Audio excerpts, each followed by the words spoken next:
hello everyone आज आमी आलोचना करिम विज्ञाনৰ 5 নম্বৰ অধ্যায় জীৱৰ মৌলিক এককৰ পৰা কেইটামান মোস্ট ইম্পৰ্টেন্ট এমসিকিউ কোৱেশ্চন এই এমসিকিউ কোৱেশ্চন কেইটা পৰীক্ষা ভেৰি শৰ্ট টাইপ আনসাৰ হিচাপে আহিব পাৰে গতিকে তোমালোকে ভিডিওটো স্কিপ নকৰাকৈ হেকলৈ চাই থাকিবা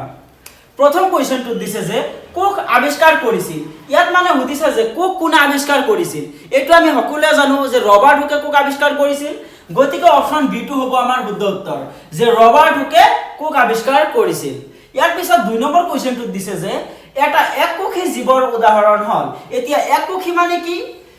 জীৱৰ জীৱ কেৱল এটা কোষেৰে গঠিত হেবোৰ জীৱক আমি কও এককোষী জীৱ গতিকে এককোষী জীৱৰ উদাহৰণ কোনটো হ'ব যে অপচন সি আছে ক্লেমাইডোমোনাছ এই ক্লেমাইডোমোনাছ হল আমাৰ এককোষী জীৱ গতিকে এইটো হ'ব এককোষী জীৱৰ উদাহৰণ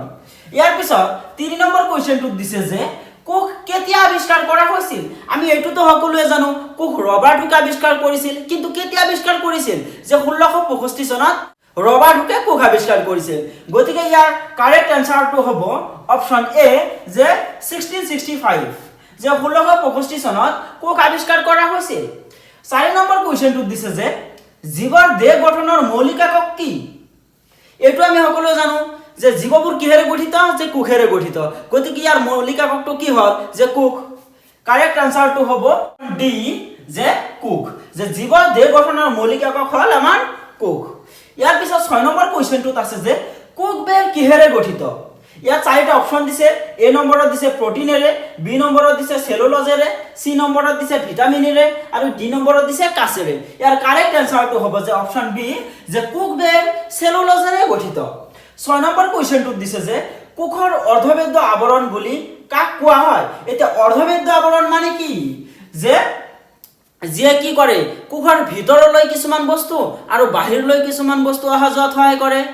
আৰু ই কিছুমান বস্তু কোষৰ বাহিৰলৈ যোৱাত বাধাও প্ৰদান কৰে গতিকে ইয়াক আমি অৰ্ধবেদ্য আৱৰণ বুলি কও কিন্তু কাক অৰ্ধবেদ্য আৱৰণ বুলি কও যে কোষাবৰণক কোষৰ অৰ্ধবেদ্য আৱৰণ বুলি কও গতিকে অপচন সি টু হ'ব আমাৰ কাৰেক্ট আনসাৰ যে কোষাবৰণক কোষৰ অৰ্ধবেদ্য আৱৰণ বুলি বুজায়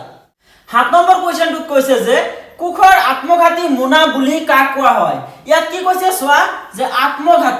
আত্মঘাতী মানে কি যিজনে নিজকে ঘাত কৰে বা নিজকে মাৰি পেলায় তাক কও আমি আত্মঘাতী এতিয়া কোষৰ ভিতৰত কোনটো কোষ অংগাণু আছে যাক আত্মঘাতী মোনা বুলি কোৱা হ'ব যে লাইসোজোমক আত্মঘাতী মোনা বুলি কোৱা হ'ব কিয় লাইসোজোমক আত্মঘাতী মোনা বুলি কোৱা হ'ব লাইসোজোমে বিপাকীয় কাৰ্যত সহায় কৰে যেতিয়া বিপাকীয় কাৰ্যত কোনো বিসংগতিয়ে দেখা দিয়ে তেতিয়া কি কৰে যে লাইসোজোমে নিজৰ ভিতৰত থকা জলবিয়োজক উৎসেচকখিনি নিৰ্গত কৰি দিয়ে যেতিয়া এই জলবিয়োজক উৎসেচকখিনি নিৰ্গত হয় তেতিয়া এই কোষটো মৰি যায় মানে যিটো কোষত এই লাইসোজোম থাকে সেই কোষটো মৰি যায় যদি কোষটো মৰি যায় তেনেহলে লাইসোজোমটো জীয়াই থাকিব নোৱাৰে সেই কাৰণে লাইসোজোমক কোষৰ আত্মঘাতী মোনা বুলি কোৱা হয় 8 নম্বৰ কোৱেশ্চনটোত কৈছে যে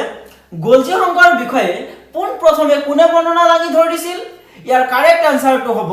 যে অপচন সি যে কেমিলা গোলজিয়ে গোলজি সংঘৰ বিষয়ে পোন প্ৰথমে বৰ্ণনা দাঙি ধৰিছিল ইয়াৰ পিছত 9 নম্বৰ কোৱেশ্চনটো দিছে যে কোষীয় শক্তিৰ মুদ্ৰা বুলি কাক কোৱা হয় ইয়াৰ কাৰেক্ট আনসাৰটো হ'ব অপচন এ যে এটিপি অণু কোষীয় শক্তিৰ মুদ্ৰা বুলি কোৱা হয় কিয়